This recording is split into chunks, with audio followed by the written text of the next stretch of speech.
in the Palestine-Israel conflict, I'm just going to ask you, you can answer or not answer. Do you take a side? Oh God's sake. You don't have to answer. Do you know what? I find it difficult to take a side. And that's, people say, why not? It's for me on both sides. It's based on the history, based on everything. I think there's so much, there's nothing, you cannot rationalise the deaths of innocent young people. Children, yeah.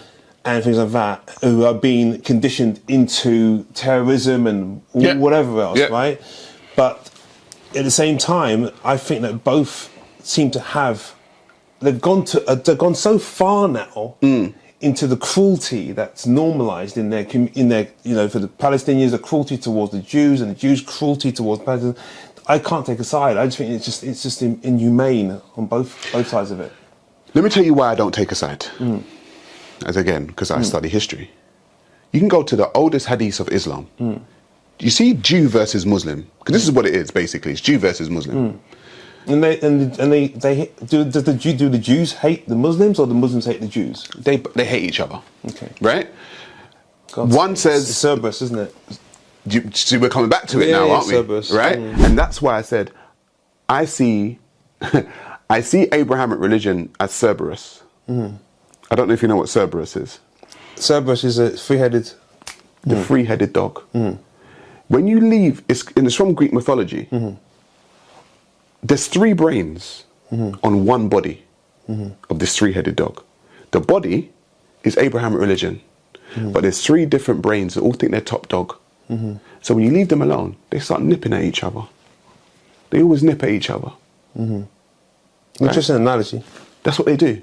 So when you leave Abrahamic religion alone, the Jews will go at the Muslims, the Muslims will go at the Jews, the Christians will go at the Muslims, the Muslims will go at the Christians. They're Cerberus. So we go to, the Jews say, oh, this land was promised to us by God 3,000 years ago. The Muslims say, oh, this part of the land, this is where Muhammad rose into heaven from here, blah, blah, blah, right? If we go back to the oldest hadith of Islam, you will find Muhammad ordering the beheading of 600 Jews. This is 1,400 years ago. Wow. Right? If you fast forward to the World War II, fact check everything I'm saying. The Grand Mufti al-Husseini of Jerusalem, Arab Muslim, aligned with Hitler. Right? Oh yeah, I've read certain things. To go at the Jews. Muhammad Amin al-Husseini was a controversial figure throughout his life. A man whose decisions fundamentally affected the lives of his people. At just 26, he rose to claim the title Grand Mufti, the spiritual and political leader of hundreds of thousands of Palestinian Arabs. He is a character who, even now, polarizes opinion, particularly between Jews and Arabs. To many Jews, he is a man who collaborated with the Nazis and provides clear proof that all Arabs utterly despise them. He clearly supported the extermination of millions of Jews. In his own words, he said, "Kill the Jews wherever you find them. This pleases God, history, and religion." He even went as far as recruiting Muslims to form a special division of the dreaded SS. The Mufti, as he himself acknowledged very clearly in his memoirs, was perfectly aware of the genocide. He was perfectly aware of the fact that the Nazis were perpetrating a genocide of European Jews. Whole Arab, Hitler is a racist. He doesn't like Arabs, but the Grand Mufti aligned with him so we can go to the Jews and told them that they have a common enemy, right? And then now we have what's going on with Israel. Sorry, I think my mic's going. We're going on with Israel and Palestine.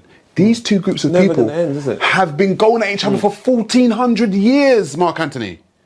And we're just in the middle of it. And now it's spread into the West and it's spread into everything. Whose side am I taking in a 1,400-year-old beef? It's like they've dragged us all into Everyone's getting dragged into Cerberus's fight. Conflict. And, and like to the point now we're just, everything about our society is about, I mean, you can't walk down the streets without seeing the Palestinian flag or something being said, or, you know, or on a sign now. It used to be, you know, you'd have graffiti on the wall. Now you have, you know, Free Gaza everywhere. But it's like, what does it even mean? What does it even mean, Free Gaza? If we go to Palestine, this is another reason why I don't take sides. You go to Palestine right now, there is a town called Al Abid in Palestine. Do you know what Al Abid means? Yes, slave. It means a slave town. Yeah, the town of slaves. Do you know who occupied that town? Black Palestinians. Black people. Treated bad, right? There's like 15,000 of them in this town in Palestine called the town of slaves. And they treat them bad. That's in Palestine. So this right here is Mohammed Obaid. He made this article right here where he says he lives in Gaza in this section called Al Abid. What's Al Abid and why did they name that section Al Abid? Well, Al Abid means black, S-L-A-V-E. Yep, in Arabic. Yep, it's a slur for certain people. And why did they name it that? Well, because they took 11,000, all of the people his color in Palestine and put them in one section. That's why. In the article, Muhammad says that there's extreme racism on people of his color, especially from the Palestinian Authority. And not only that, he said getting a job is forbidden. Marrying Palestinian women of other colors is forbidden. And it's even harder for the females who live in Al Abid. If you juxtapose it and go to Israel, and you go to Operation Moses, what happened in the 90s, where they took black Ethiopian Jews from Sudan, because of the war, they took them to Israel, right? Those Jews were then used as like maids and workers, basic slaves, right? And then in the Jews, black Ethiopian Jews. Yeah, I think right. Yeah, I didn't know how they were treated, but they called them the Better Israel people. They settled in they called them Better Israel, or they called them Falasha. They returned. Yeah. Falasha is a negative term. It's like calling them the N-word, right? But they call them falashas. Wow. But if you go to 2013, you will find that the Israeli government was secretly sterilizing African women in Israel. Want to come here, any Jew, they're welcome. We embrace them. Israel touts itself as the only safe haven and protector of all Jews. That is, unless you're black. In 2012, Israeli journalist Gal Gabay set out to discover why the birth rate among Ethiopian immigrants had plummeted by nearly 50% over the previous decade. What she ended up uncovering was a troubling web of deceit, lies, and systematic racism against Ethiopian Jewish women. Gabay's investigation revealed that Ethiopian women immigrating to Israel were being injected with a long-acting contraceptive without their knowledge or consent. These injections, administered every 3 months while the women were still in transit camps in Ethiopia, continued after their arrival to Israel. Some women claimed they were threatened by Israeli doctors who told them they wouldn't be allowed to immigrate if they refused the injection. So then you want me to take a side of either people that have got a black town with black people disrespecting them and treating them bad, or you want me to take the side of the people who would sterilize black women secretly so they can't have any babies? I'm just going to step back and be like, you know what, you guys just do what you're doing. Do what you're doing. And that's like I said to you last time, Cerberus.